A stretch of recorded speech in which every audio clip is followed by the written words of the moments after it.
Are going to study some of the parallels between uh, modern neuroscience and the Upanishads.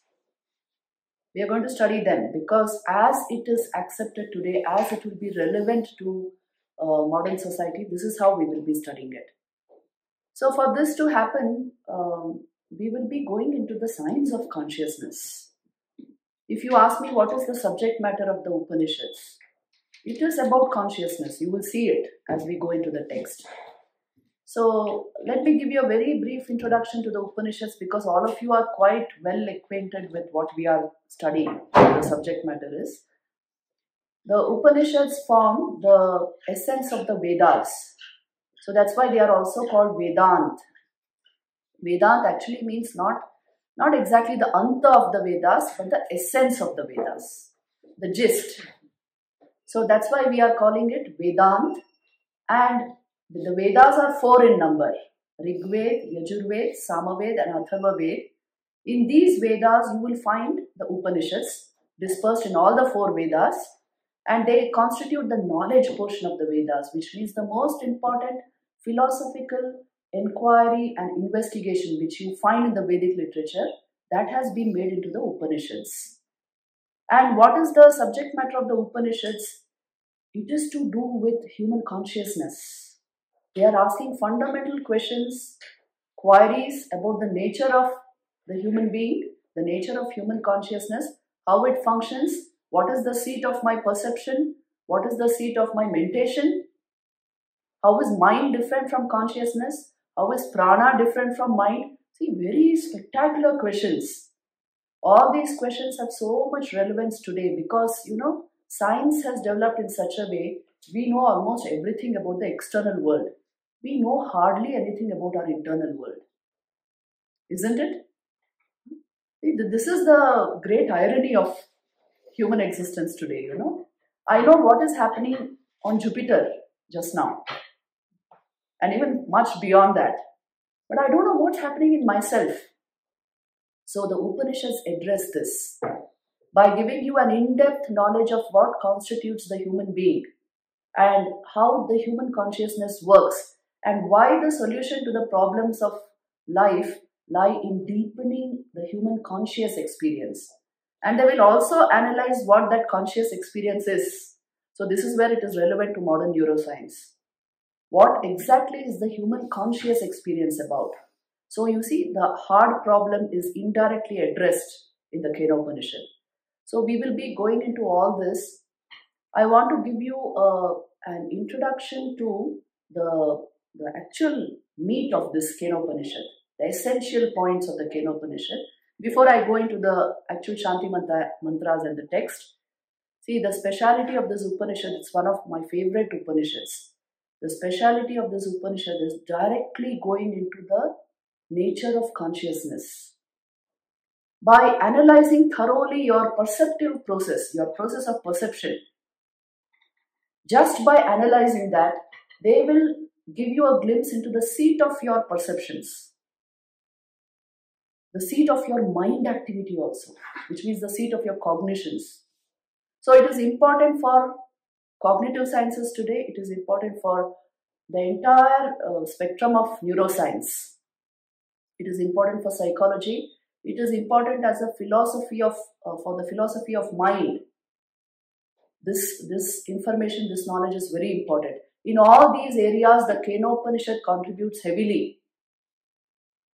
And if you have actually understood the hard problem of consciousness, how exactly the human conscious experience takes place, and why is there this huge explanatory gap between what neuroscience tells us and the felt experience of the experiencer, how do you bridge that gap? That is what the hard problem is about. It's a problem, please see. I'm not able to explain it. What manufactures this vivid first-person experience of life in real time and space? If you have studied the theory of perception, you will see what you are actually seeing is nothing but electromagnetic radiation as received by your brain.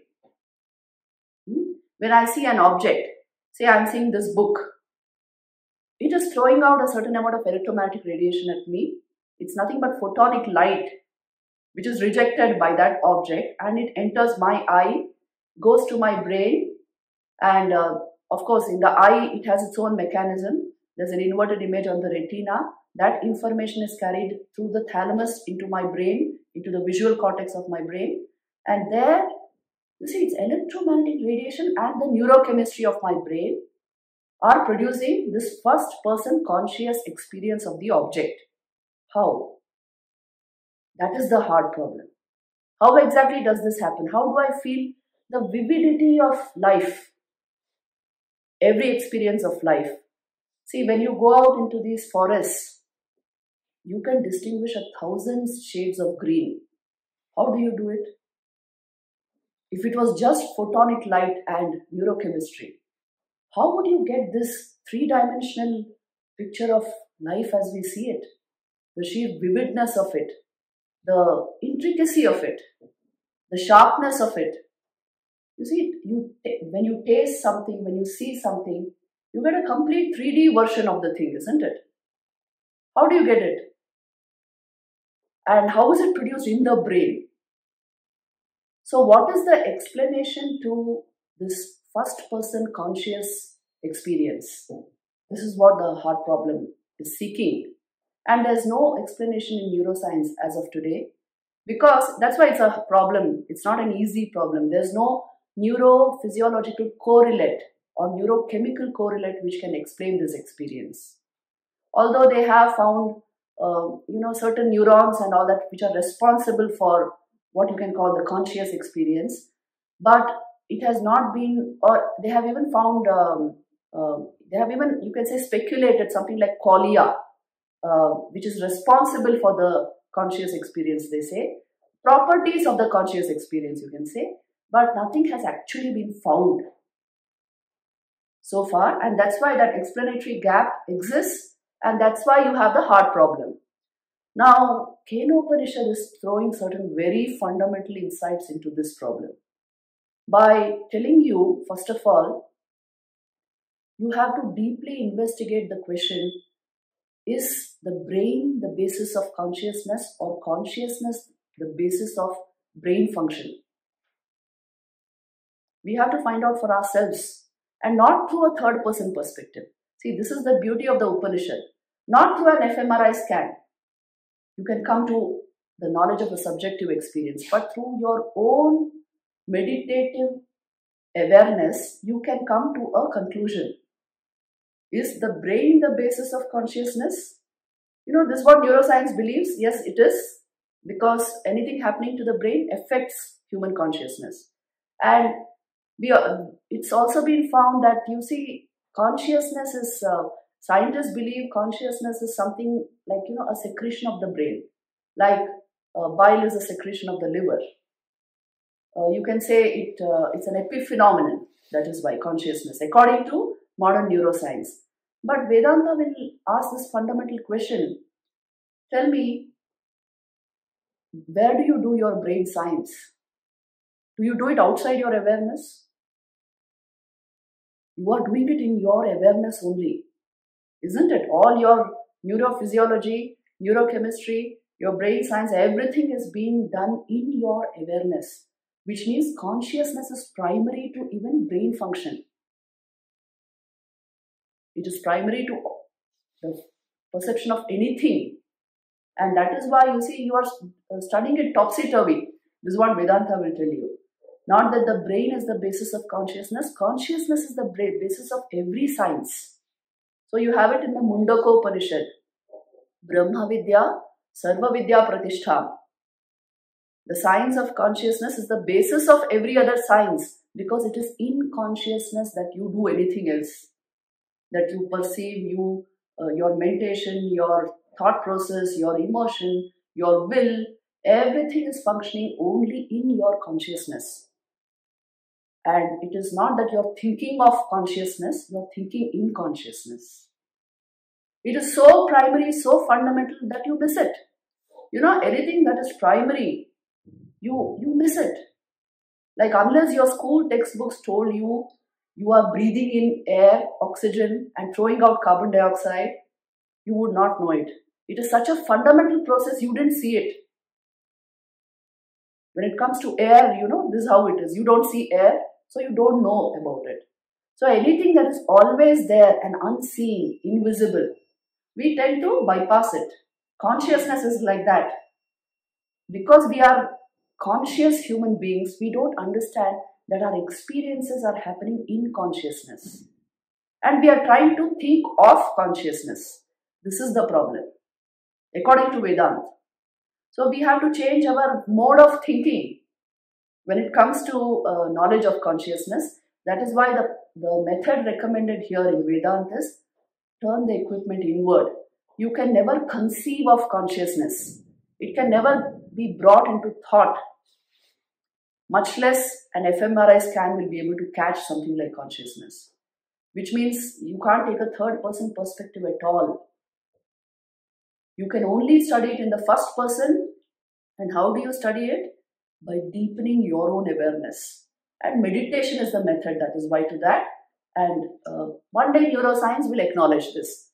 And from the neuroscience standpoint, there are different viewpoints, I can tell you.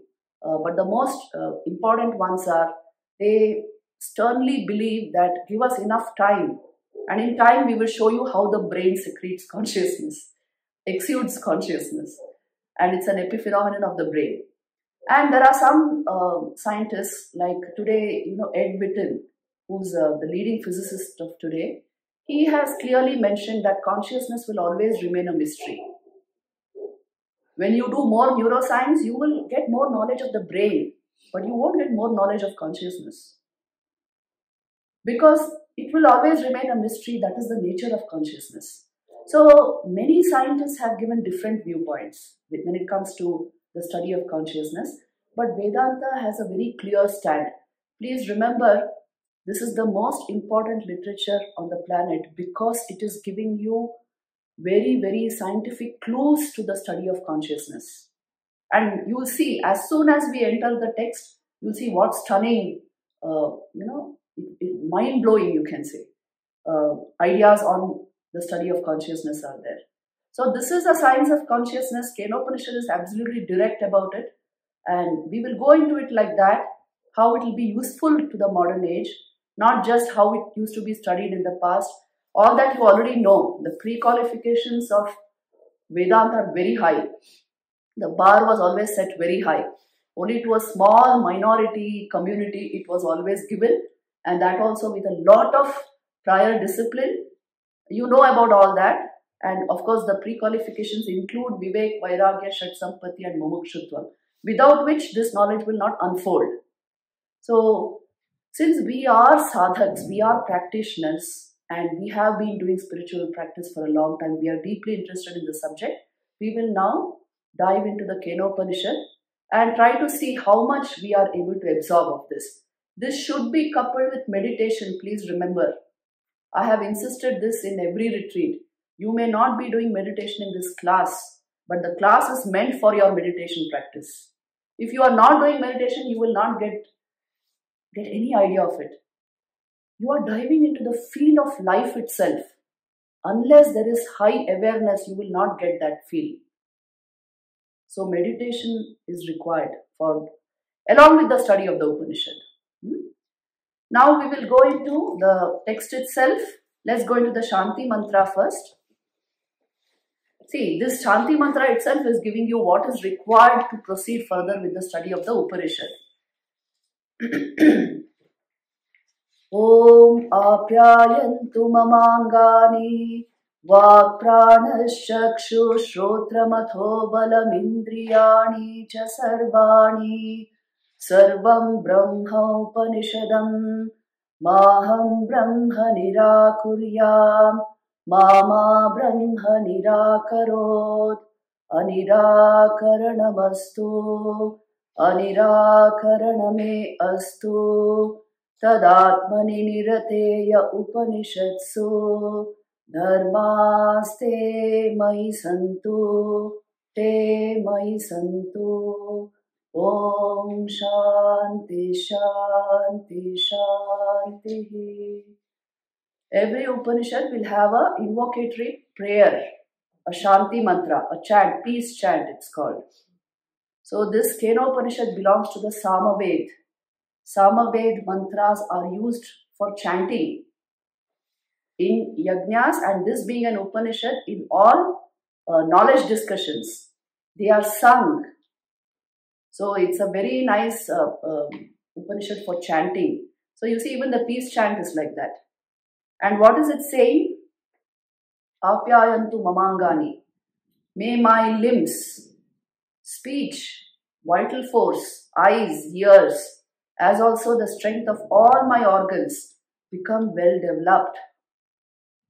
Very important, body should be healthy. The sense organs should be sparkling. And the intellect should be steady. May all my organs and limbs be well developed.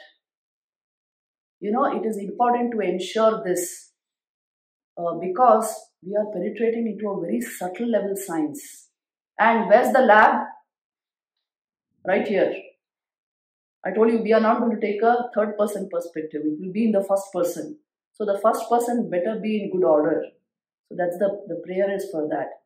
And my vital energies, my vital force, let it be fully equipped for this research. You know that this is a very important thing. Unless you are vitally alive, you will not be fully aware. So if the vitality is compromised, everything will become dim. Even the senses will look dull. So may that not happen to me. May all this be well developed. The sense organs, the vital force, the limbs, the organs, the body entirely, and the intelligence. Then, Sarvam Brahma Upanishadam, everything is Brahman as has been revealed by the Upanishads. See, this is the subject matter of Upanishads, pure consciousness, pure being, the supreme being, which is called Brahman.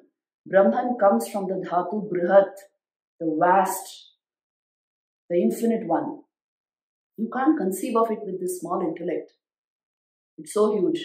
It is pure consciousness. And Maham Brahma Nirakuryam. May I not deny the supreme reality. We may think, where am I denying it? See, I am coming to the Vedanta class, Vedanta retreat. Your conscious mind is coming. What about our subconscious, unconscious? You know, there's deep resistance there. You will find it out as you meditate. So usually when we say, I want this, I want to study this, 60% of you is saying that. Other 20% is not so sure. And another 20% is not wanting it. This is how the human mind works. So that's why he's saying, Maham Brahma Nirakurya, may I not deny Brahman at any level. And Mama Brahma Nirakarod, and may Brahman not deny me. The Infinite One doesn't deny us. We create such obstacles for it to manifest in our system. So we suffer the denial, you know, ultimately. It is as it were Brahman is denying us. So if the intelligence has not opened up, this knowledge cannot be caught. So may Brahman not deny me. Let there be no spurning of me by Brahman and no rejection of Brahman by me. Mama Brahma Nirakarod, Anirakaranamastu, Anirakarana me astu. May there be no spurning on either side, neither conscious nor subconscious nor unconscious. Tadatmani Nirateya Upanishads. So, may all the virtues spoken of in the Upanishads, may they repose in me. So, what are the virtues spoken of in the Upanishads? You see, all the virtues of the good life, the virtuous life, the elevated higher life, which means deep kindness, clarity, the sattvic ways of living, all this, ahimsa, all this may it repose in me. Because if I have rajasic and tamasic tendencies, this knowledge will not come to me. Sattva doesn't mean being goody-goody, you know. It means being so strong from within. Because you are virtuous, strength comes from virtue. That you are able to grasp this knowledge. That kind of inner strength is required. We lose strength and vigor when we lose virtue. Are you seeing this? So don't compromise on the essential values of life. This is what he's saying. May all those virtues repose in me. The fundamentals of ethics, being kind, good, unselfish, the attitude of helping, reaching out to others, inner peacefulness, inner balance, harmony, healthy exchange between the individual and the cosmos, inclusiveness, compassion, may all this be part of me. So if you want the whole list of sattvic virtues, you should go to the Bhagavad Gita. You have the full list. So beautiful it is. See, that is primary to all spiritual discipline. Please remember, ethics is the basis of spirituality. You will find it out quickly if you are meditating. You can't say, well, it's not about morality. It is about morality. In fact, morality is the basis without which your mind will not behave as it should. The meditative awareness will not arise. That is why morality. And it is taken as part and parcel of spirituality. So it's not usually like mentioned, but all these virtues are part of the spiritual life.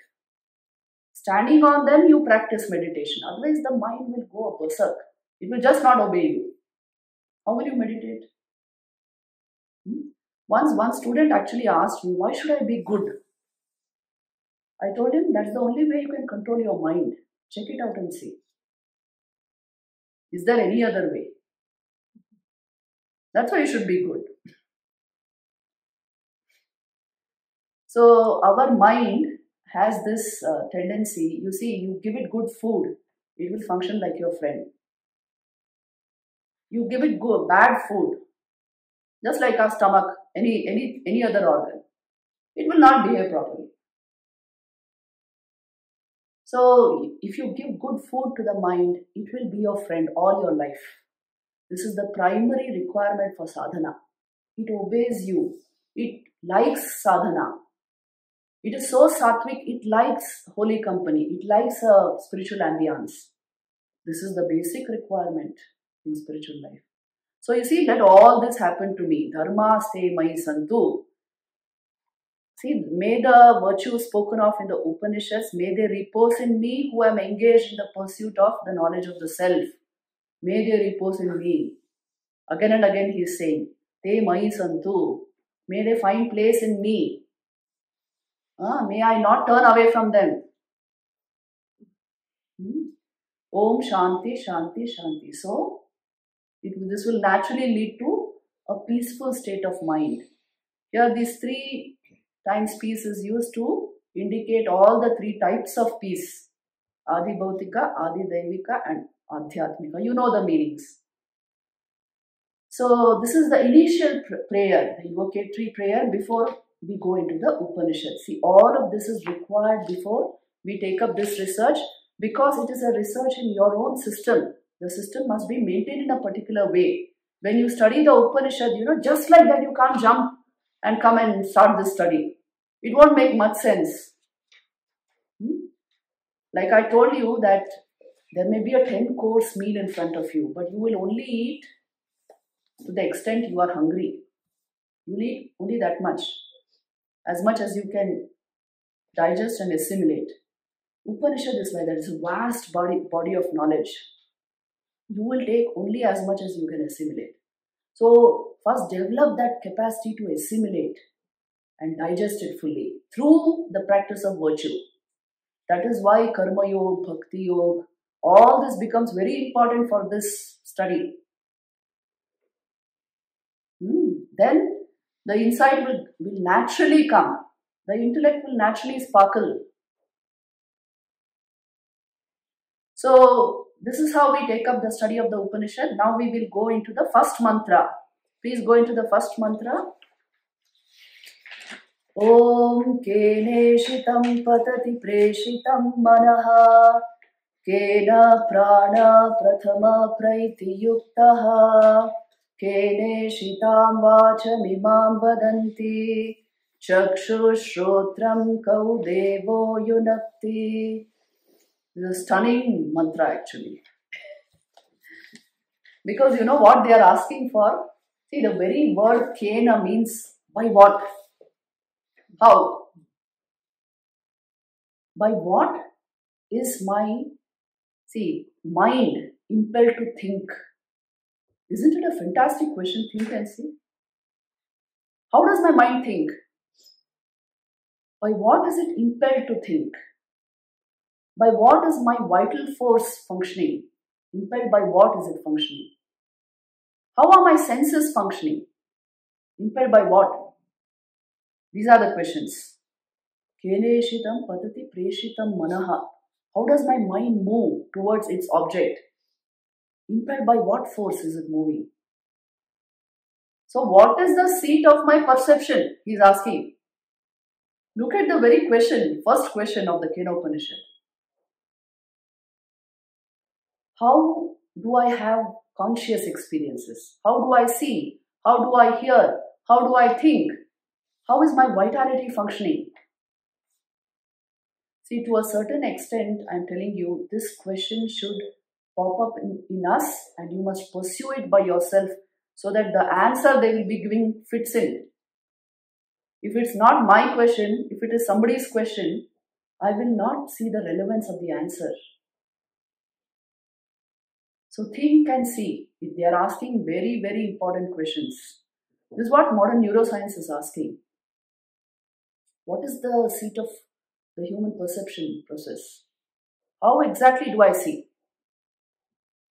So they will come till the brain. This is how you see. Beyond that, they don't go. Because beyond that, you can't see. Only brain you can see, isn't it? Can you see your intention, your attention?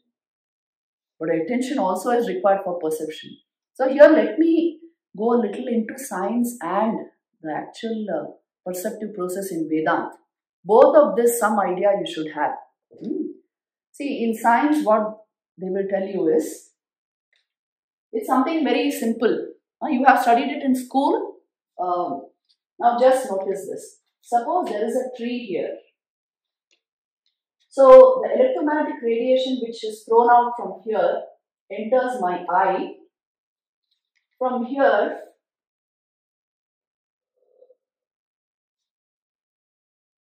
it goes into my brain.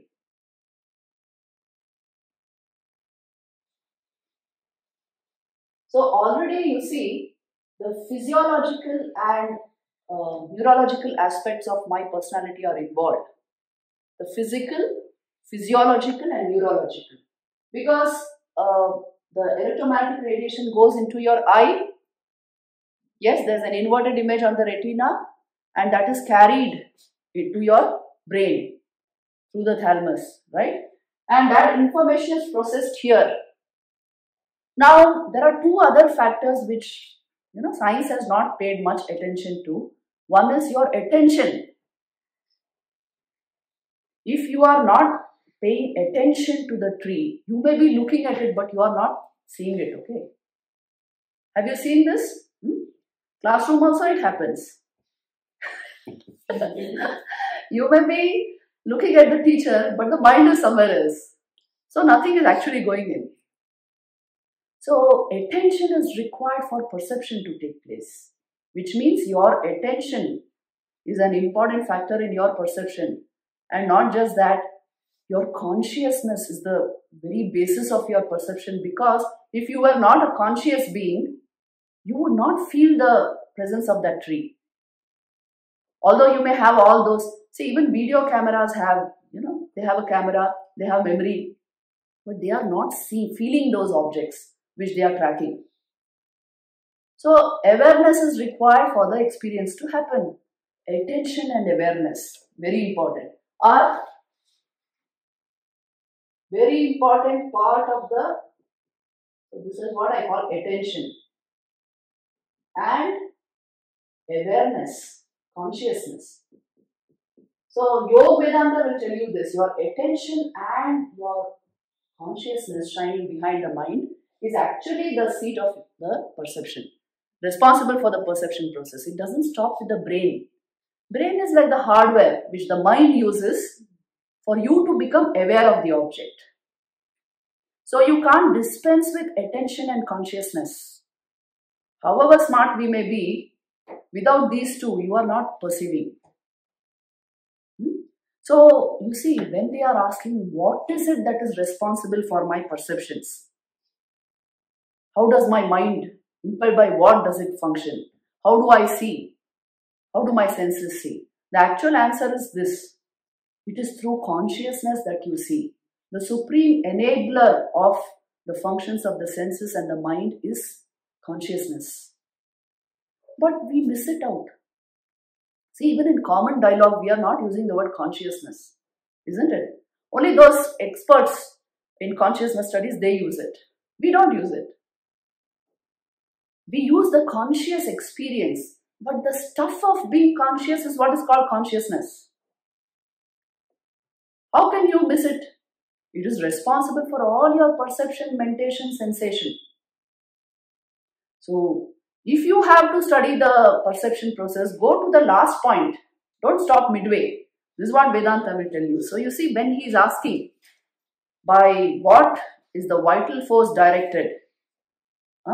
And by what is my speech willed? And who is the effulgent being who directs the eyes and ears? So, you see, the answer will come in the next mantra. Answer very point blank. Clearly, he will tell you what is responsible. Go to the second mantra. Shrotrasya shrotram manaso manoyat vachoha vacham sau pranasya pranaha chakshuscha chakshur atimuchya dhiraha pretyasma lokad amrita bhavanti. He is the ear of the ear. Shrotrasya shrotram. What's the meaning of ear of the ear? Brahman is what enables your ear to hear. Without consciousness, just the organ will not do anything. It is just an instrument. Does an instrument function by itself? Somebody must be there to operate it. It is in your consciousness that you perceive. It enables your sense organ to hear and see and do whatever it has to do. So it is the ear of the ear.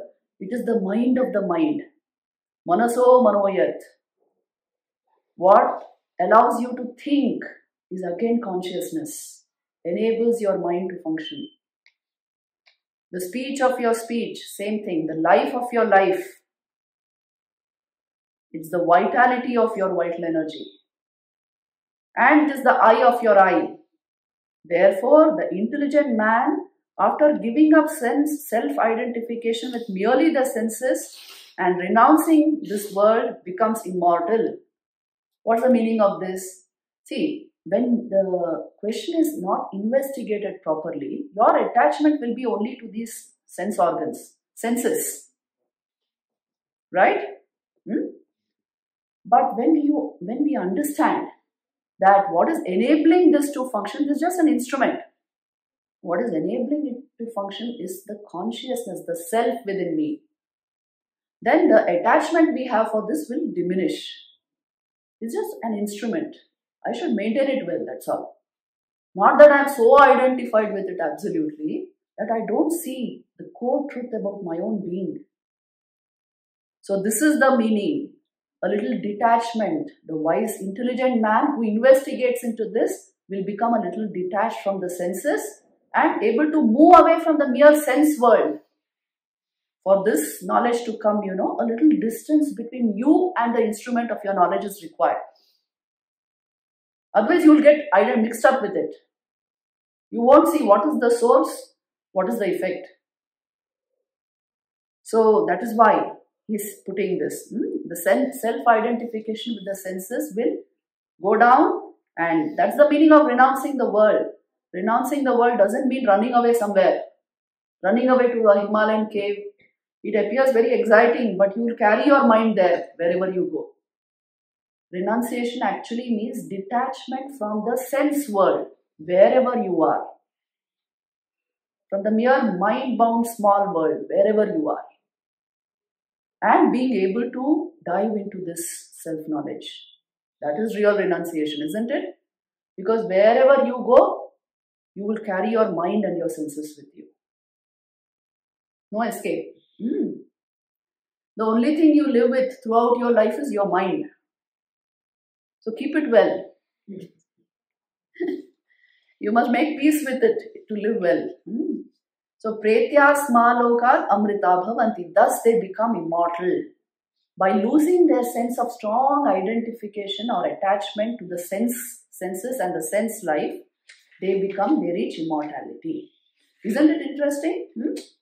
See, how do you become immortal? Today, the great effort by so many companies is to try to become immortal by extending the life of the body infinitely, as long as possible. But this itself is matter. Matter will disintegrate. That is not the way to become immortal. The way to become immortal is to understand that your mortality is different from yourself. Self-knowledge will make you automatically immortal. And not trying to extend the life of the body. Any compounded object will disintegrate. This is the nature of a compound. So, to search for immortality means it should be search for self-knowledge and not how to extend the age of the body. Because no matter where you go, what you do, the body is limited. It has limited time. And so has the mind, Wherever you may go to another planet. SpaceX will take you. They are planning to do all that with you. So you can go there, but same thing will happen. So let us understand this. The elixir of life lies in consciousness and in nothing else. The deeper you dive, the more conscious you become, you will get a bigger chunk of life and not in any other way. Try this out and see. One shot of, you can say, full aliveness, which comes from full awareness. It will renew your system, give you immense happiness, ecstatic happiness. But nothing else will. Trying to extend the life of the body, trying to gather more objects around us, trying to keep our senses entertained. Nothing of this can compare with that joy. So understanding this, we should understand the value of these mantras. This is what they are trying to tell us. Now let's go into the third mantra. Each of the Kena Upanishad mantras is very striking. I'll tell you. See, look at the third one. Na tatra chakshur gacchati, na vag gacchati, no manaha, na vidmo na vijanimo yathaitadanushishya. The eye does not go there, nor your speech, nor the mind. We do not know Brahman to be such and such. Hence, we are not aware of any process of instructing about it. See, can your eyes and ears and all give you knowledge of Brahman? They can only give you knowledge of objects around you, outside of you. They don't even give you knowledge of what is inside your body. See, your ear, can it detect your heartbeat? Does it? Through the stethoscope, not just like that. Your heart is thumping away, but you can't hear it, just like that. Blood is gushing through your veins. Can you hear it? Anybody? See, so weak are your sense organs. They are only geared to detect outside sounds. Not even what is happening in your body. How will they give you knowledge of Brahman? Your eyes can see, turn inside. Can they? Medical science only can tell you what's inside your body. So your senses are geared to see objects in the outside world, nothing more than that. So that's why he's saying, they cannot take you there. The eye does not go there, nor the speech, nor the mind. So we do not know Brahman to be such and such. It is not an object of perception, isn't it? It is not even an object of cognition. You can't think about it. Can you think about Brahman?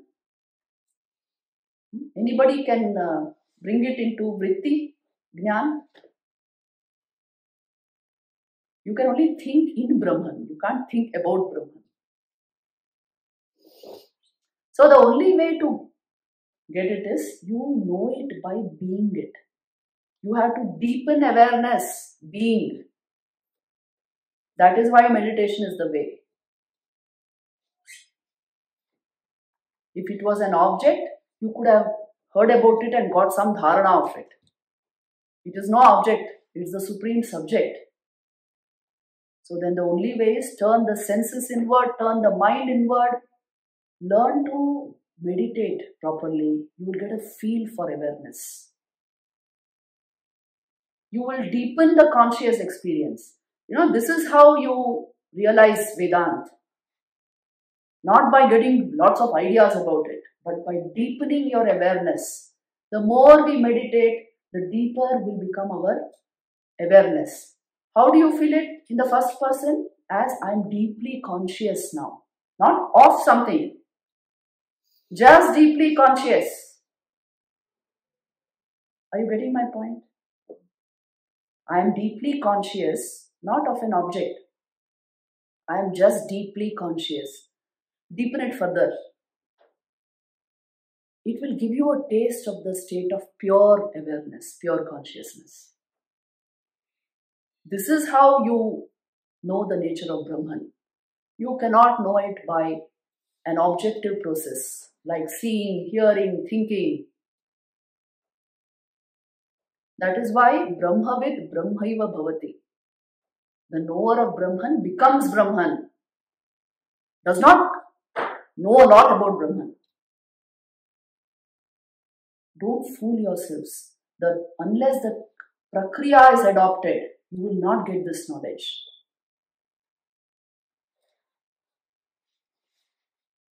Am I making sense? One bout of real meditation will give you more Brahma Vidya than anything else.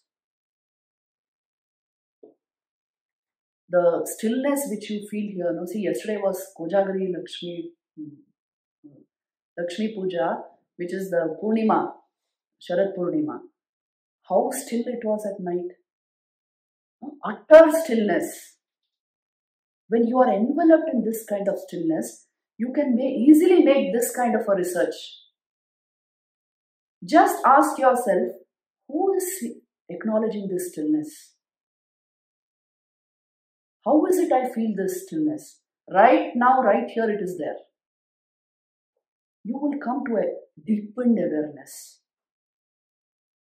And the truth of all this will be revealed to you.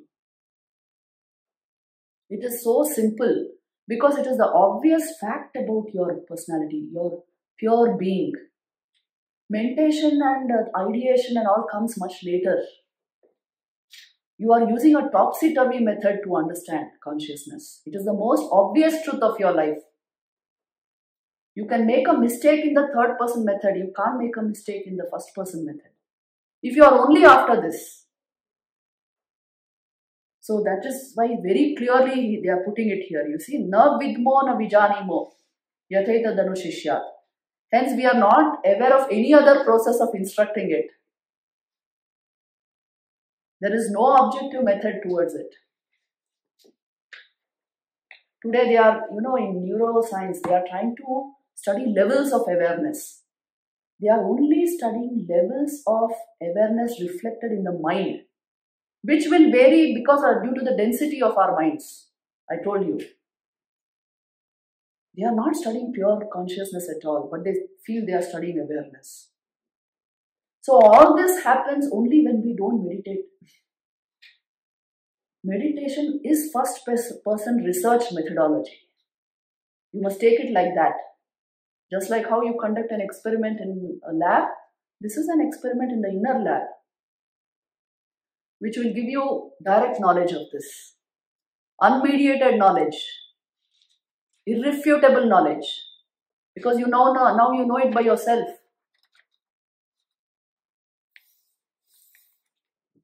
So then you see the next mantra.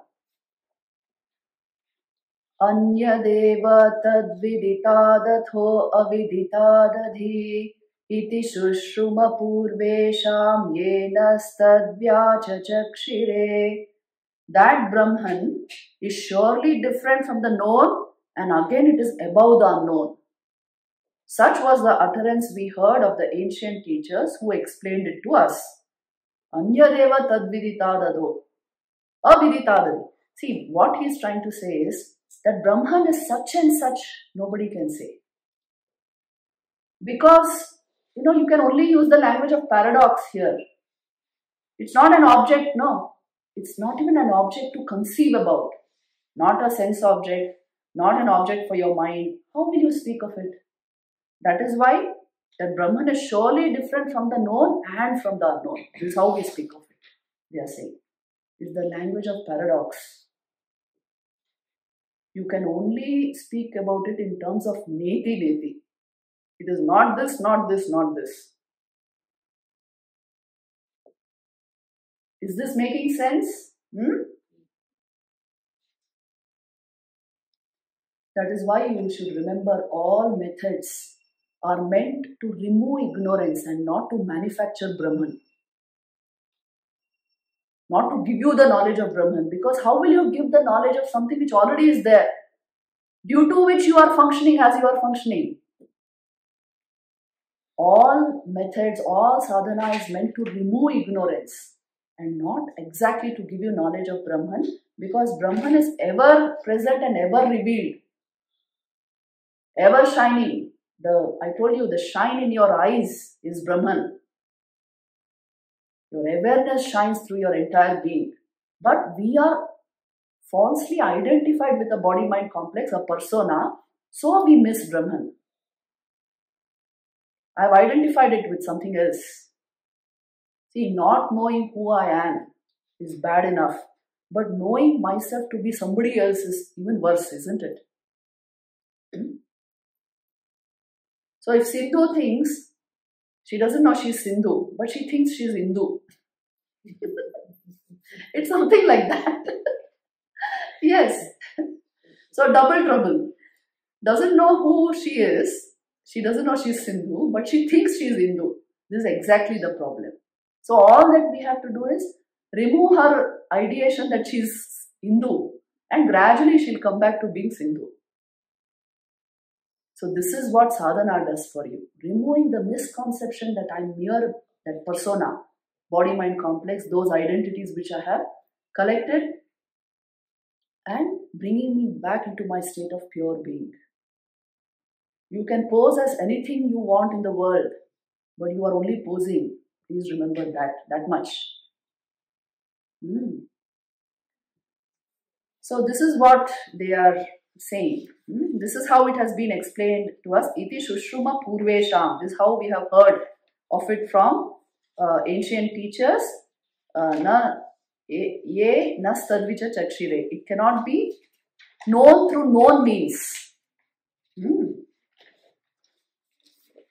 Then the fifth mantra says, Yad vachana bhyuditam yena vaga bhyudyate tadeva brahmatvam vidhi nedam yadidam upasate.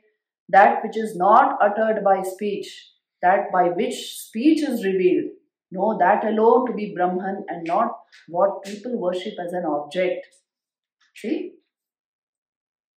That which cannot be known through speech. Every other object in the world you can know through speech. That is what education is about. Right? But this you cannot know. But that due to which the speech is becoming possible is Brahman. The enabler of every organ of perception, every sense organ, the entire mind, that consciousness is Brahman, and not this that people worship as an object. See, when you can't think of the unthinkable, then you will convert that into an object. This is what we do, isn't it? Hmm? We have made him into an idol, an image, and we worship him like that. Because I can't think of him, no. But growing up in spiritual life means seeing him as he is, not as you want him to be. Of course, he will come to you as you want him to be, because he's like a parent, you know. The mother will come to the child as the child wants her, when it wants her. But in her real nature, Thakur used to address Divine Mother as Brahmamayi, isn't it? Hmm? So that is the real nature of God. The beauty of the whole thing is your real nature also is that. The child also is that only. But anyway, as long as we have a strong persona, it is good to divinize it and proceed through a relationship, to some bhav. But Vedanta will shake the very foundations of your persona, you know, by giving you all ideas like this. So Brahman is not what people worship as an object. It is that which enables the function of anything in your system. So this is the Kenopanishad, giving you direct introduction into all these magnificent ideas. Just go to the 6th verse and then we'll take up 6th mantra, and after that we'll take up Q&A. See, the same idea is there as applied to mind. Yan manasana manute yenahur manomatam tadeva brahmatvam vidhi nedam yadidam upasate. That which man does not comprehend with the mind, but that by which the mind is encompassed, know that to be Brahman and not what people worship as an object. So the activity of your mind is possible due to consciousness. But you cannot know consciousness through the mind. Anybody has known it that way? If you find out the method, please let me also know. Any objective method, because something standing behind the senses and the mind cannot be known. All this equipment is geared outward, you know. I told you, you can't hear your own heartbeat. And how can you hear Brahman? How can you see Brahman? So you can only know by shutting these things a bit and turning them inward. That's a better way to make these discoveries. So that's why meditation, if meditation goes hand in hand with this, you will understand these ideas best. In the stillness of your mind, you will understand the feel of awareness. No amount of discussion will reveal that. Naisha tarkena matirapaneya. In Kathopanishad, they are very clearly saying it. No amount of discussion. Now you may say, Mataji, Shravan is important. Shravan is the fundamental basic step. Then Manan. Then Nididhyasan. And you can't dispense with Nididhyasan. Nididhyasan comes from the dhatu dhyai, which means dhyan. One-pointed effort of the mind to stick to the truth. Becoming one with it. Without that, you cannot know this. So don't stop at the class. Many people are doing this, you know. What kind of sadhana do you do? I listen to YouTube videos. Hardly means anything. It will generate a few vrittis in you. Better than all the other vrittis coming in, you know. Better than that. But for getting this knowledge, I am telling you, superlative effort is required. Which means turning the equipment inward. So sadhana is required, solid sadhana. You know, sadhana for the sadhak does not feel like sadhana. Because he's wanting it, you know. It feels like an effortless something. It feels a joy. Even the journey is a joy. The destination, of course, is joy. Even the journey is a joy. Take it like that. So now we will stop this study here and take up your questions on this. Yes. So it's only that which is projected or manifested that can be experienced through the senses. Yes. And if we know that neither can Brahman cannot be projected or manifested because that's what I am. So there's no experience of it through the senses. Correct. Right? Correct. So it's that understanding that we have to retain.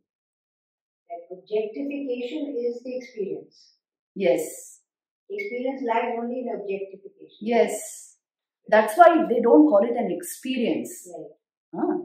Experience is due to Brahman, but Brahman himself is not an experience. It is the very heart of experience. So when concept of self-realization and knowing oneself as Brahman is, you can't call it an experience. It's a realization. It's a realization. That is why the word realization is used. What does realization mean? Something was already there. I realized it now. It can only be a realization. It cannot be getting something new. Obviously, isn't it? If you got it newly, it's false. Which means it was not there and you got it. Brahman never is. In fact, in the sanest state of your mind, which will come only through meditation, you watch that state and see. It will only reveal that I am that. I am verily that which I am seeking. But then the mind kicks in, the sanskars blow up, identifications come in, and then all this play of mind starts. Then again you're going to do sadhana now to get back there. But the sanest state of your mind, check it out and see. In a flash, it will reveal to you that this is the fact.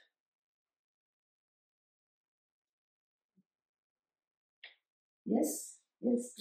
Forgive me for drawing an outside comparison, but I can't help see the connection or relation between Brahman and the Tao. They both Brahman and? The Tao, Taoism. Yes, right. It can't be named, it can't be described, right. It has correct. A very similar... Right. Are there, I don't know if you're familiar, but are there differences that could be drawn? Actually speaking, there's no difference. What they are calling the Tao, the supreme reality, or even what Buddhism is calling Shunya, and Brahman, same thing being expressed in different words. There's the core truth in every religion which goes by different names. That's why in Rigved you have Ekam Sat Vipra Bahudha Vadanti. Truth is only one reality only and with different names. So the foundation of every religion is based on some intuition of the ultimate reality of existence. They are meaning the same thing. But the followers can do a lot of things with these core ideas. Many times the followers will mix it up with a whole lot of things and create an agenda for trying to support one particular view. But the core reality of every religion is the same thing. Sri Ramakrishna realized that only. Every religion is a method to the same truth. It's a tremendous thing for the modern world, Can we reach the principles and the realization of Advaita? Can we reach it only through Dvaita principles? Like there is a God outside of me. Usually, that is the method. Sri Ramakrishna says in the Gospel of Sri Ramakrishna, that book, there he has said that the Sagun Upasana will take you towards Nirgun Upasana. It is easier for the followers of Sagun Upasana, which means the worshippers of God with form, to ultimately go towards the realization of Brahman. Because what happens is, the worship of God with form will develop devotion in you, will develop focus in you, will bring all your faculties into a kind of harmony. And if right from the beginning you want to concentrate on the impersonal, you may not get enough focus unless you have impersonal sanskars, nirgun sanskars. And it will not develop the devotional side of you. Would you tell that the goal of Dvaita principles itself is Advaita? No, I wouldn't say that, because many who are Dvaitavadins, their goal is not Nirgun Brahman. Sri Ramakrishna himself says this. Their goal is more and more devotion to the personal aspect of God. To God with form, with attributes. But does that mean they go to a different place and this Nirgun Brahman worshippers go to a different place? It's not like that, but the path there is different. See, the consciousness of the Sagun Brahman, the God with form, is verily Nirgun. But not his attributes, not his mind. And these people can only relate with his attributes and mind, his love, his beauty. They can only relate with that. So for them, then the path is that's why you see in all Dvaita systems, it's about worshipping God, decorating Him, feeding Him, making Him your own. Gradually you divinize your emotion by doing that. And that emotional energy will take you towards Nirgun Brahman. But it also gives them an excuse to be less than perfect. It gives them an excuse to fight and become dogmatic and fundamentalist also. It will give them all those excuses. But if we understand that the more I grow in devotion, the more refined my intelligence will become. And I will not even think of making these kind of silly comparisons. So, real devotion will not bring that about. But a whole lot of worshippers are, a little bit of this and then a little bit of this. Vivekananda used to say the only way there are a few people, the only way they can love their God is by hating other gods. So this is also there. That's why, it is very important to develop all sides. Your intellect also should develop, your heart also should develop. Develop the hand through Karma Yoga, through all, and your thinking capacity through Jnana Yoga. Through all these means you proceed. If I do only bhakti and leave out the Jnana Marg, I may become very, very, dogmatic. Yes, I only believe God is only like this. And so your God is false. My God only is true. I can become like that. So we have to take care of all this, that's why. All the yogas are to be combined. Swamiji said this. Especially for those of us who come here, we must make it a policy. Combine all the 4 yogas. There should be Bhakti Yoga in life, there should be Jnana Yoga, there should be Raj Yoga and Jnana, Karma Yoga. All 4. That's why we make you cook and all also. Isn't it? Some form of service rendered. See, whom are you actually worshipping through cooking? Tell me. You're worshipping the prana in all, the vital energy. You're worshipping Shakti. Readily you will be able to go into meditation. Yes. So all 4 have to be combined. What is in the practice in meditation, the consciousness which I can use the word experience, that is not self-realization, but it is only a practice. So in that, do you perceive the super soul, or you perceive the individual consciousness, which is supposed to be tiny compared to the super soul? So what is the... See, these are all relative terms. Now when you use the word tiny, in terms of what? Size, shape, quality. When you become deeply conscious, you will find consciousness does not have any parameters. That's why it's called infinite. Its infinitude will fill your mind. So there you will not even think of a soul and a super soul. That's why I told you the first person research is important to understand all this. What a book teaches me will not even be 1% of what you will feel when you meditate.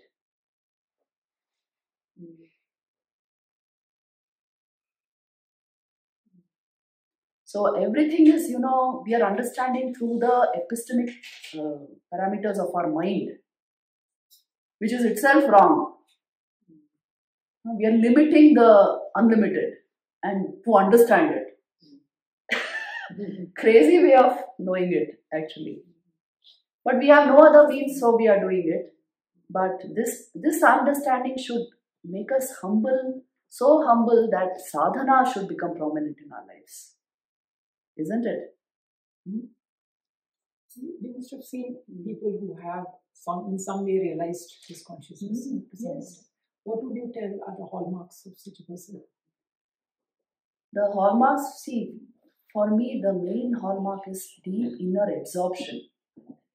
I have seen people like that. See, something so gripping when it comes into your life, the natural tendency of your mind will be to remain in it for as long as possible. So this inner absorption characterizes them, most of them. Would you tell that they are self-centered? No, that's not called. They are capital S, self-centered. Which means to say, why this doesn't contribute to selfishness in any way is when you get in touch with the self, with the capital S, the same consciousness is perceived in all beings. So they will be all the more loving. They feel a sense of inclusiveness with everyone. They don't see separateness. There's no others in their perception. It's like my consciousness, like a mother and child relationship. That's the best dual example you can give. For the mother, the child is not another person. It's an extension of her being. Like that. So will that person be selfish? Can a mother be selfish? So self-centeredness and all comes to people strongly attached to body and senses. They will only try to appease that, what they know themselves to be. But this is a completely different thing. Such people are never lonely, I think. No question of loneliness. Aloneness is not loneliness.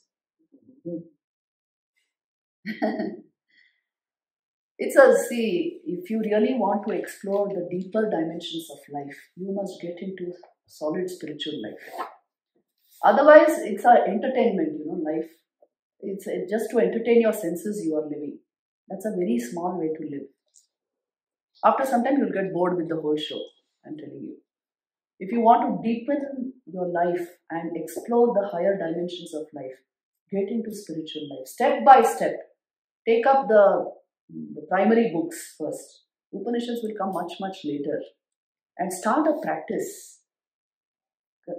You will not know for yourself what it is about. And spiritual life is not that, we lead it that way, you can lead it that way. No such thing. The fundamental principles of spiritual life are the same. Foundation is on an ethical life. And if you do it that way, it doesn't matter what religion we belong to, what our special notions are, doesn't matter, all that doesn't matter at all. The intense spiritual life is a penetration into the science of consciousness. And every religion teaches us this. Every religion is true. It is about peace. It is about harmony. It is about knowing what consciousness is about. But we have subverted many things. But when such a person does not involve in service to humanity, would they be justified in telling that I have usually, see, how do you know they are not serving? A realized person, his proximity will create enormous karma, enormous service. He may not be serving. See, here there's that ashram, no? Neem Karoli Baba's ashram. You know what Neem Karoli Baba used to do? He used to sit on his couch like this, all day long. Raman Maharshi, do you know the amount of activity going on in their name today in this world? How much of sattvic activity is going on? How much of educational projects, healthcare projects across countries? How is this possible? The state of stillness, the state of Brahmanhood, that is the starting point of all activity. If you touch the source, all this will come naturally by itself. Realization is the most important thing, that is why. But that is only for some who are blessed with that mind. The sanskars are required. First, aim at manufacturing the sanskars for the higher life. A long time will go in that. So we'll end it here today. Om Shanti Shanti Shanti.